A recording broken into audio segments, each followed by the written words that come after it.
Gloire au Seigneur Jésus. Nous bénissons le Seigneur pour cette session encore merveilleuse, une autre session de l'atelier déguisement. Nous bénissons le Seigneur pour sa grâce et son amour. Nous sommes dans cet atelier de déguisement pour transformer, aiguiser et impacter. Et nous voulons, notre bien, notre objectif, c'est de pouvoir transformer, aiguiser, impacter plusieurs personnes au travers des réseaux sociaux, dont nous cherchons à mettre en disponibilité toutes ces informations, tous ces enseignements, déguisements, pour chercher à bénir le peuple de Dieu. Cette audience parmi cette audience, des gens qui ont donné leur vie à Christ et qui veulent bien avancer, bien cheminer avec Dieu dans leur marche chrétienne. Et ceci est très, très important. Le bishop Sonny Mukwege a l'habitude de dire l'évangile doit être simple, elle doit être apportée avec toute une simplicité. Et même dans notre façon d'aiguiser les gens, nous voulons la faire de la plus simple manière, avec comme objectif de pouvoir bien aiguiser, bien équiper la personne qui vient de recevoir Christ pour bien cheminer avec Dieu. Et c'est là notre désir le plus profond. Et nous bénissons le Seigneur pour le frère, le coordonnateur, comme j'ai l'habitude de le dire, le coordonnateur Mardoché Kwetila, qui est basé à Abidjan, qui est un homme de Dieu, un passionné pour l'œuvre de Dieu dans le milieu des étudiants. Depuis Kinshasa, il a un parcours merveilleux. Et encore ce soir, il va encore nous bénir sur un sujet dont il va parler de la communion, de la relation avec Dieu. Et ceci est très, très important. Mais avant que nous puissions donner la parole, nous allons prier. Tendre Père, nous te disons merci pour cette session. Te disons merci pour la grâce que tu nous fais, de pouvoir nous connecter encore, de pouvoir nous présenter devant ces internautes, cette audience virtuelle, Seigneur, qui auront la grâce, Seigneur, de nous voir dans plusieurs coins du monde, Seigneur. Et nous te prions, ô Dieu, que tu puisses nous bénir. Nous te prions, ô Dieu, que ta parole, Seigneur, Père éternel Tout-Puissant, que ces enseignements soient, Seigneur, transformatrices, Seigneur, qu'elles puissent aiguiser, impacter, Seigneur, Père éternel Tout-Puissant, équiper, Seigneur, ces personnes, Seigneur, qui veulent faire effectuer une marche chrétienne correcte avec des bonnes bases pour ta seule et unique gloire. Dans le nom de Jésus. Amen. Amen. Gloire au Seigneur Jésus. Alors, sans plus tarder, je vais passer la parole à l'homme de Dieu, à notre frère que nous aimons le plus. Nous aimons bien le frère Mardoché Kwetila. Que Dieu vous bénisse et nous serons bénis et édifiés ce soir. Ça, je peux vous les assurer. Merci beaucoup. Merci beaucoup. Je nous salue tous au nom de Jésus, particulièrement ceux qui ont suivi le numéro 1 de notre témoignage. Donc aujourd'hui, ça va être le numéro 2. Je vais rappeler succinctement le numéro 1, ce que nous avons dit. Au numéro 1, nous avons vu, j'ai partagé les défis que j'ai rencontrés par rapport à la foi en Christ, les craintes que j'avais de donner ma vie à Jésus. Et quand je l'ai fait, Christ, j'ai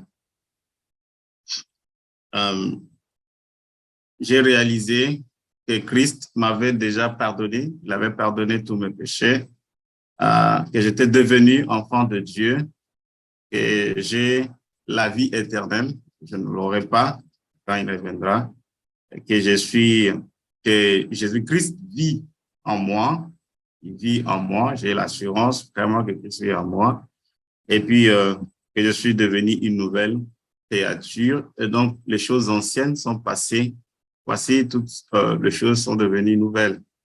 Et ça, ce sont les avantages de donner sa vie à Christ Jésus. Ce sont les avantages de placer sa foi au Seigneur. Donc, si aujourd'hui, quelqu'un me demande pourquoi moi, j'ai choisi de donner ma vie à Jésus, c'est pour ces raisons-là que moi, j'ai choisi de donner ma vie à Jésus, parce que personne au monde ne peut pardonner mes péchés, ne peut me donner le pouvoir de devenir enfant de Dieu ou me donner la vie pour l'éternité ou vivre en moi. Et comme nous avons toujours besoin des personnes avec lesquelles partager, vivre, et Dieu lui a choisi de se faire petit pour vivre en moi et de devenir une nouvelle créature. Donc, c'est pour ces raisons-là que moi, j'ai donné ma vie au Seigneur. Maintenant, et il s'est fait que quand vous donnez votre vie à Jésus, il vous donne toutes ces choses que nous avons citées.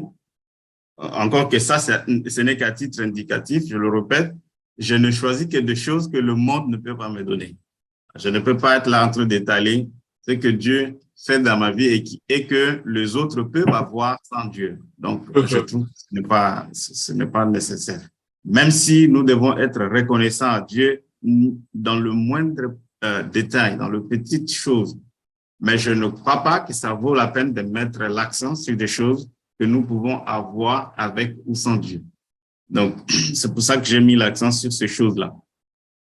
Alors, mais ça, c'est de manière quand vous donnez votre vie au Seigneur. Mais maintenant, vous allez commencer un voyage avec lui. Vous allez marcher avec lui.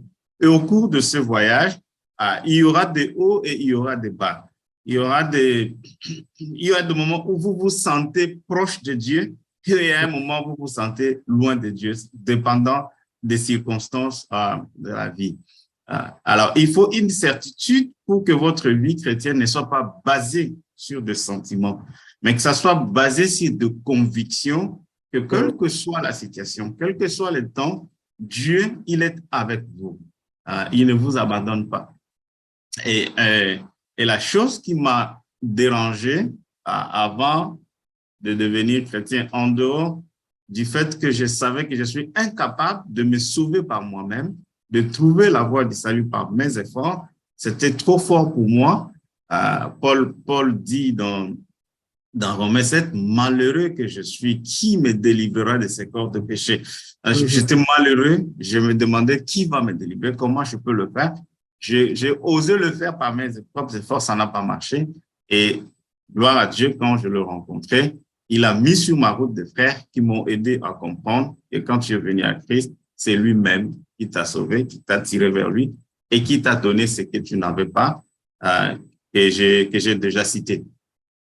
Mais j'étais tellement perturbé de voir dans l'Église ou dans le milieu chrétien, je ne fréquentais pas que l'Église, je fréquentais des groupes comme la Ligue, comme pour la lecture de la Bible, avant de fréquenter le groupe biblique universitaire à l'université.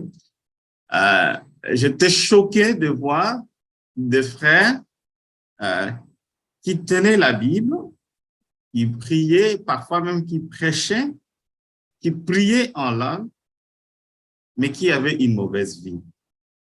Et j'étais vraiment choqué par cela. Et donc, tout comme pour le frère du départ qui se battait avec sa femme, pour lequel la discussion a eu lieu avec le frère qui m'a aidé à comprendre que le salut, c'est Dieu qui nous le donne. Je me demandais comment est-ce possible qu'on peut être dans l'Église, prétendre être enfant de Dieu et continuer à mener une vie qui ne donne pas gloire à Dieu. Et c'est lorsque nous avons essayé de voir la question autour de la relation et la communion avec Dieu que j'ai pu résoudre ce problème. 1 Corinthiens 2, à partir du verset 14, et nous allons aussi lire le chapitre 3, je crois les 3 premiers versets, dit que mais l'homme animal ne reçoit pas les choses de l'Esprit de Dieu, car elles sont une folie pour lui.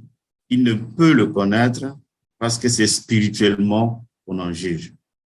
L'homme spirituel, au contraire, juge de tout et il n'est lui-même jugé par personne. Car qui a connu la pensée du Seigneur pour l'instruire. Or, nous avons la pensée de Christ. Chapitre 3, les 3 premiers versets. Pour moi, frère, ce n'est pas comme à des hommes spirituels que j'ai pu parler, mais comme à des hommes charnels, comme à des enfants en Christ. Je vous ai donné du lait, non de la nourriture solide, car vous ne pouviez pas la supporter et vous ne le pouvez pas même à présent. Parce que vous êtes encore charnels.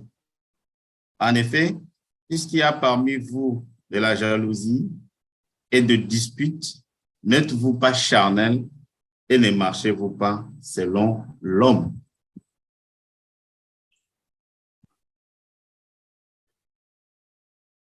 Donc, dans ce passage, on se rend compte que Paul est en train de lister 3 types de personnes. Nous avons au chapitre 2, verset 16, verset 15, l'homme spirituel qui est juge de tout et n'est lui-même jugé par personne.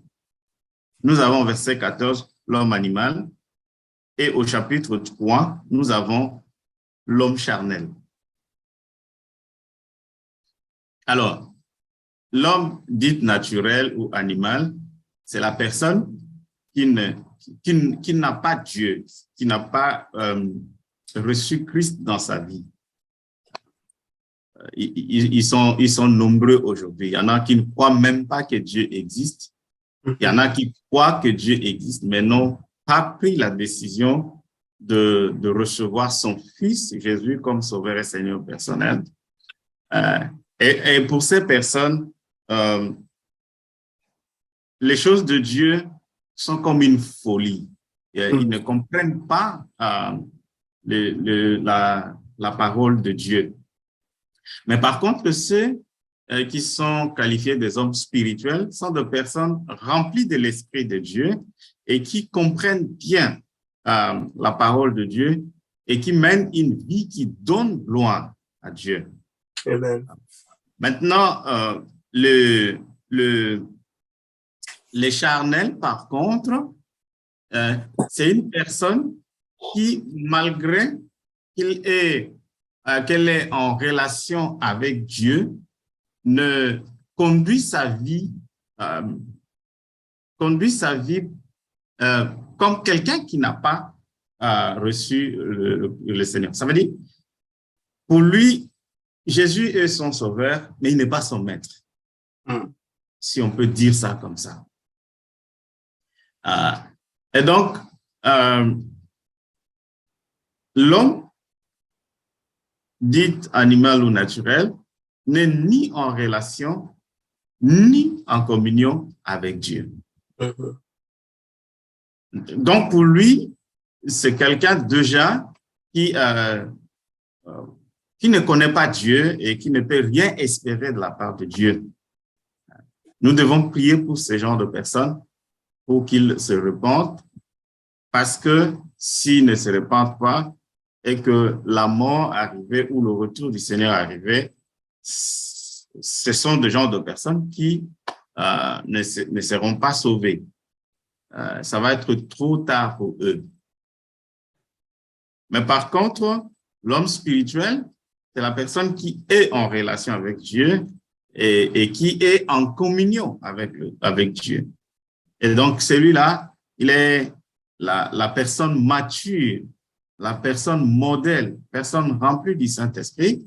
Et il n'est pas parfait, mais c'est quelqu'un qui vit une vie remplie du Saint-Esprit et qui donne gloire à Dieu, non seulement dans sa vie privée, mais même la communauté peut rendre de lui un témoignage qui donne gloire à Dieu, comme c'était le cas d'Étienne, qui a été tué.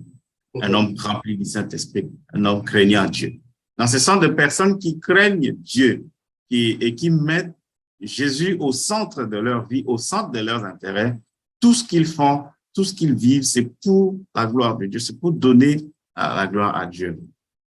Par contre, le charnel, on peut le comprendre comme étant des personnes qui, puisque le salut, lorsque Jésus vient, il rentre dans notre vie, il nous a sauvés, c'est vrai, mais nous n'allons pas nous débarrasser de toute notre nature ancienne instantanément.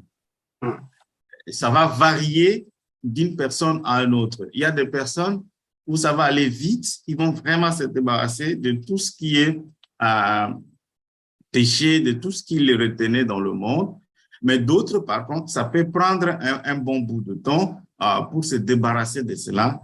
Et il sera donc en train de grandir dans la foi jusqu'à se débarrasser de ces choses qui caractérisent la vie de l'homme naturel et devenir un chrétien mature. Et pour ces chrétiens-là, pour ce type de personnes, ils sont donc en relation avec Dieu, mais leur communion n'est pas bien entretenue, bien soignée avec Dieu. Et les choses pour lesquelles Paul souligne qui sont des personnes qui sont en train de vivre comme des enfants, comme des bébés spirituels, sont des choses pas aussi, on va pas dire pas aussi dramatiques que ça.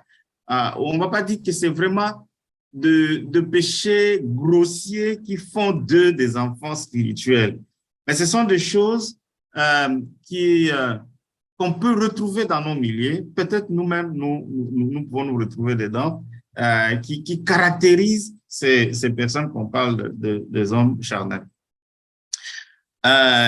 Il dit au verset 3, en effet, puisqu'il y a parmi vous de la jalousie, par exemple, la jalousie, des disputes, n'êtes-vous pas charnels et ne marchez-vous pas selon l'homme. Au verset 4, quand l'un dit, moi je suis de Paul, et un autre, moi d'Apollos, n'êtes-vous pas des hommes, n'êtes-vous pas des hommes? Donc, ce sont des personnes qui ne sont pas forcément dans le péché dit grossier. On peut le retrouver aussi dans le péché grossier, mais ce sont des personnes qui peuvent se retrouver dans des choses que parfois nous négligeons, que nous pensons que ce n'est pas mal, comme ce qui est cité ici, la jalousie, l'envie, les vaines compétitions, Ce sont des caractéristiques de personnes qui ne sont pas matures, donc spirituelles, selon Paul. Alors, l'intérêt de cette discussion pour moi, ça a été de deux ordres. Premièrement, c'est par rapport à moi-même, c'est pour me faire une propre évaluation en tant que chrétien dans ma marche avec Dieu. Quel type de chrétien moi je suis? Est-ce que je suis spirituel? Est-ce que je suis ou je suis naturel? Ou car moi je suis charnel. Donc, ça nous permet, lorsque nous progressons dans notre foi, à nous évaluer pour savoir à quel niveau nous sommes. Est-ce que nous sommes toujours des enfants dans la foi, donc des charnels, ou nous sommes matures, donc nous ne sommes plus charnels, donc nous sommes matures. Ça, c'est de un. Mais de deux, ça m'a permis de régler un vieux problème que j'avais avant même de rencontrer le Seigneur. C'était celui de trouver des excuses, de ne pas aimer Dieu, de ne pas aimer son œuvre, de ne pas aimer son travail, bref, de ne pas donner ma vie à Jésus, parce que mon excuse était, mais ceux qui se disent chrétiens, ils vivent comme de non-chrétiens. Ils ne donnent pas un modèle, un exemple à ceux qui ne sont pas chrétiens. À ce qui est faux, parce que tous les chrétiens ne mènent pas une mauvaise vie. Mais ça m'a aidé à comprendre que où que je sois, dans n'importe quelle église je veux me retrouver, ou dans n'importe quel groupe que je veux me trouver, il est possible que je trouve ces trois types de personnes. Les personnes qui ne connaissent vraiment pas du tout Dieu, mais qui sont là, et qui s'intéressent à la chose de Dieu, peut-être pour d'autres mobiles, pour d'autres motifs, qui ne sont pas vraiment le motif de donner gloire à Dieu ou de rendre tout l'honneur et toute la gloire à Dieu. Ça peut exister. Aujourd'hui, il est possible d'utiliser le nom de Jésus comme capital pour se faire de l'argent sur cette terre. C'est possible. Donc, quelqu'un peut ne pas connaître Dieu, mais il se rend compte qu'avec ces noms-là, ça marche. On peut se faire un nom, on peut se faire de l'argent et il se lance dans la chose. Donc, c'est possible. Et c'est là qu'on trouve cela. Donc, ça ne peut plus me choquer. Si avant, ça me choquait, maintenant que je comprends que je peux trouver un tel type de personne dans l'Église, donc ça ne me choque pas. Je peux me dire, peut-être c'est quelqu'un qui ne connaît pas vraiment le Seigneur, mais qui est là pour d'autres raisons. Et donc, pour cette personne, moi, ce que je ferais, c'est peut-être de l'aider à mieux comprendre la parole de Dieu, surtout par rapport à la mission de Christ qui est celle de sauver nos vies de péché. Dans l'espoir qu'il peut comprendre qu'en Christ, il y a mieux que ce que lui, il est en train de faire. La deuxième chose qui m'a aidé à comprendre cela, c'est que lorsque une personne ne donne pas gloire à Dieu, c'est que peut-être qu'il n'est pas forcément naturel ou animal. Bon, je n'aime pas le terme animal. Je ne sais pas pourquoi on a traduit ça par animal. Mais bon, disons tout court qu'il est créature de Dieu. Peut-être qu'il n'est pas vraiment créature de Dieu, mais c'est peut-être quelqu'un qui a vraiment cru au Seigneur, mais qui est encore enfant dans la foi. Donc, il est dans le cheminement de la maturité. Donc, une personne qui est avec nous, mais dont la vie ne reflète pas vraiment la vie de Christ, peut-être ce n'est pas forcément qu'il n'est pas enfant de Dieu. Il est peut-être enfant de Dieu, mais Dieu est en train de faire son travail dans sa vie pour le délivrer. Parce que la délivrance dans la vie de l'enfant de Dieu ne viendra pas de manière... je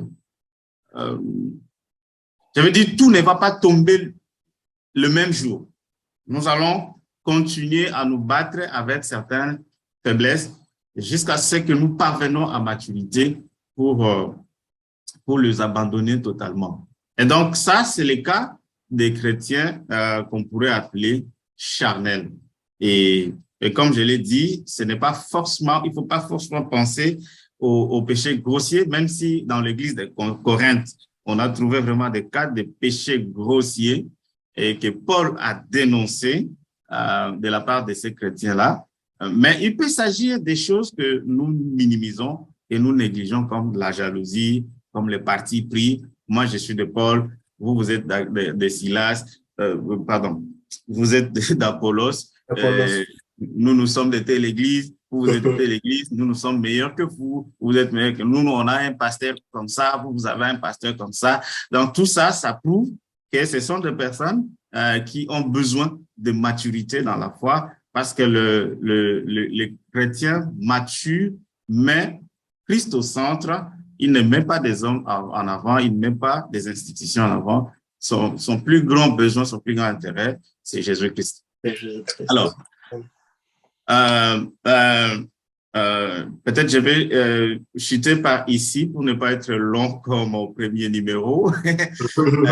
La dernière chose que je vais dire par rapport à la relation et la communion, c'est que lorsque vous êtes en relation avec Dieu, selon Jean 1,12, mais à tous ceux qui l'ont reçu, à ceux qui ont crié en son nom, elle a donné le pouvoir de devenir enfant de Dieu. Ça voudrait dire que vous êtes devenu enfant de Dieu et vous le demeurez pour la vie. En réalité. De toute façon, c'est Dieu qui nous sauve. Ce n'est pas nous qui nous sauvons. Donc, quand il nous a tirés vers lui, il nous sauve pour la vie. Il ne peut pas nous sauver pour un temps. Donc, quand Dieu nous sauve, il nous sauve pour la vie. Et j'ai beaucoup aimé l'illustration qu'on nous donnait pour comprendre cela. C'est l'illustration d'un enfant avec son père. Lorsque moi j'ai un fils et mon fils, il est mon fils, je ne peux pas ne pas le reconnaître parce que c'est mon enfant. C'est mon enfant. C'est une relation qui est biologique, qui est une relation décente. Donc, je ne peux pas ne pas le reconnaître. Donc, quand nous donnons nos vies à Jésus et que Jésus vienne s'installer dans notre vie, nous devenons enfants de Dieu et il dit même nous devenons co-héritiers avec lui. Donc, nous devenons vraiment des co-héritiers du grand roi. Nous appartenons à la famille. C'est même sur base de ça que nous nous appelons frères et sœurs en Christ. Parce que nous avons tous un même Père. Donc, devenons enfants de Dieu. Et c'est une relation qui ne peut pas se rompre parce que ce n'est pas un état, c'est un lien. Nous sommes liés avec Dieu et cela, c'est pour la vie. Je suis enfant de Dieu à jamais. Je suis enfant de Dieu pour la vie parce que Christ, lui, il vit en moi. Mais par contre, ma relation avec Dieu peut prendre un coup par rapport à comment je marche avec lui. Tout comme ma relation avec mon fils peut prendre un coup par rapport à son comportement vis-à-vis de moi. Du moins, par rapport à nous avec Dieu, en tant qu'humain, je peux peut-être mal me comporter vis-à-vis de mon enfant ou qu'il se comporte. C'est pour ça que Dieu nous demande de ne pas hériter nos enfants. Mais vis-à-vis de Dieu, Dieu est parfait. Il ne peut pas avoir d'erreur en lui. Donc, on ne peut pas se dire que c'est parce que Dieu fait telle chose que moi, je vais me comporter de telle ou telle manière. Non, on ne peut pas penser un seul instant de cette manière. Donc, il ne peut y avoir rien de la part de Dieu qui va déranger ma relation avec lui. Il n'y a que moi qui peut déranger ma communion avec lui. Donc, chaque fois que je fais quelque chose qui dérange le cœur de Dieu, qui ne donne pas gloire à Dieu, Dieu n'est pas content. Les cas que j'aime beaucoup et que j'ai exploité dans un canevas que j'ai conçu quand j'étais étudiant, c'est le cas de David, quand il commet l'adultère avec la femme de son militaire. Dieu n'était pas content, pas du tout, que l'homme qu'il a choisi, l'homme selon le cœur de Dieu, puisse en arriver jusque-là et même jusqu'à tuer son collaborateur, son serviteur. Et Dieu a envoyé les prophètes pour que David se rende compte que ce qu'il a commis, c'était une faute. Et David va immédiatement le reconnaître. Et c'est ça le plus important. Quand nous commettons des erreurs vis-à-vis de notre Dieu, ce qu'il attend de nous, c'est la reconnaissance, être conscient que ce que je viens de faire est mauvais et je le reconnais et je lui demande de me pardonner.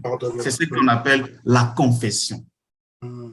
La confession, c'est comme notre respiration spirituelle. Quand nous commettons des erreurs, nous rentrons vers notre Dieu pour lui demander pardon et il nous accorde ce pardon. Et là encore, le pardon, nous l'avons grâce au sacrifice de son Fils Jésus à la croix. Rappelons-nous que dans l'Ancien Testament, quand vous commettez des erreurs, il y avait des sacrifices qu'il fallait faire. On va offrir soit un taureau, soit un bouc, soit un mouton, soit autre chose par rapport à la gravité du péché. Mais là, nous avons la grâce d'avoir Christ. Quand nous commettons des erreurs, nous demandons pardon et Dieu nous pardonne si nos cœurs sont vraiment repentants. Parce que Dieu regarde dans nos cœurs, il ne regarde pas ce que nos bouches prononcent. Il ne fait pas attention à nos paroles, il fait attention à l'attitude de nos cœurs. Et dans le cas de David, on va se rendre compte qu'il était profondément touché par cette erreur et il s'en est repenti et Dieu lui a accordé son pardon. Amen. Donc, cela m'a rassuré de voir que moi, avec Dieu, c'est pour la vie, c'est mon Père pour la vie. Mais si je commets une erreur, si je commets une faute dans ma marche avec lui, j'ai encore un avocat auprès de lui, qui est le Seigneur Jésus, qui plaide pour moi, et je peux aller lui dire pardon. Il peut me pardonner pour m'accorder une nouvelle chance de progrès avec lui. Ce qui est mauvais, c'est de penser que Dieu est un homme, on peut le mentir. Je commets une erreur, je lui dis, bon Seigneur, pardonne-moi, mais je sais dans mon cœur que je ne me suis pas repenti par rapport à ça. Non, Dieu n'est pas un homme. Et il connaît nos cœurs, il connaît l'attitude de nos cœurs. Quand nous repentons de tout notre cœur, il le sait. Mais quand nous repentons aussi du bout des lèvres, il le sait. Et son pardon, il accorde à ceux qui se repentent sincèrement. 1 Jean 1,9 dit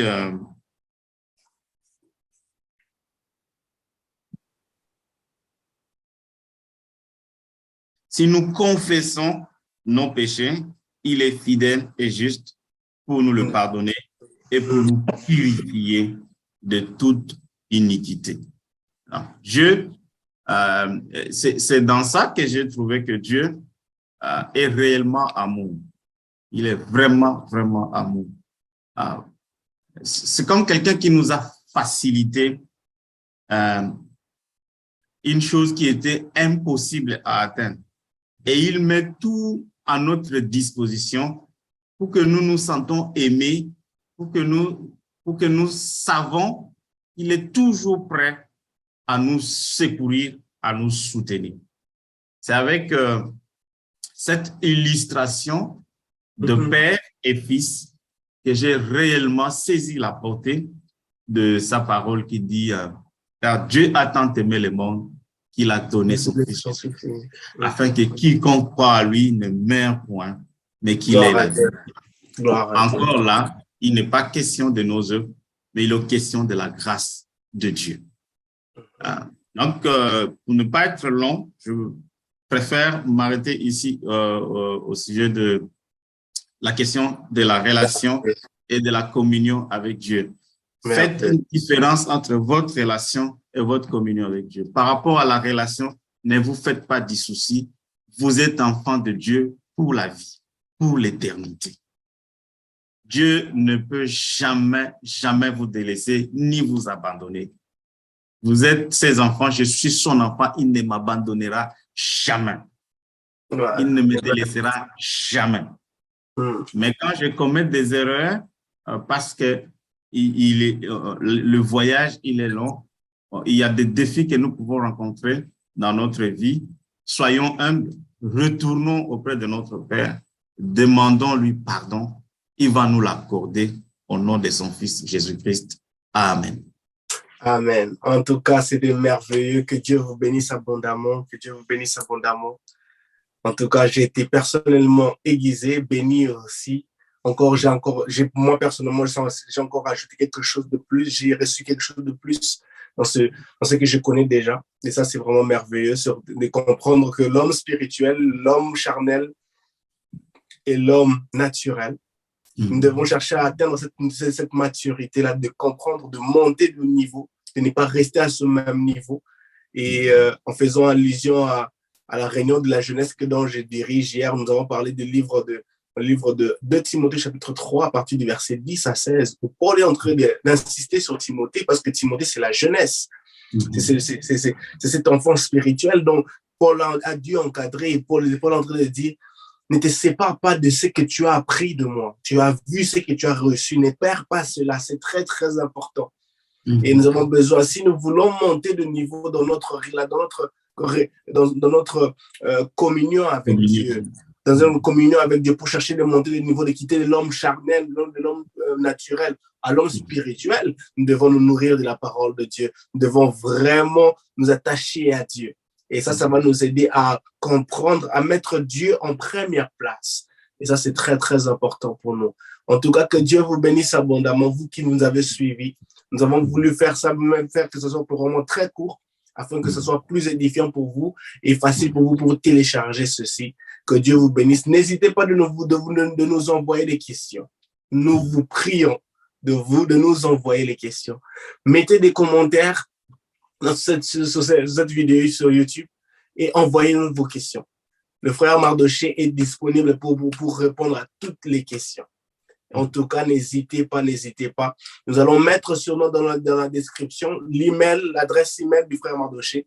Donc, vous pouvez le contacter directement et il pourra vous répondre, il pourra répondre à toutes vos questions.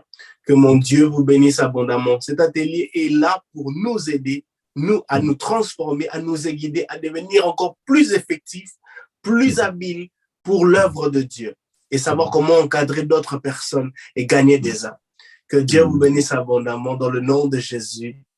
Amen. Amen. Amen. Amen. Amen.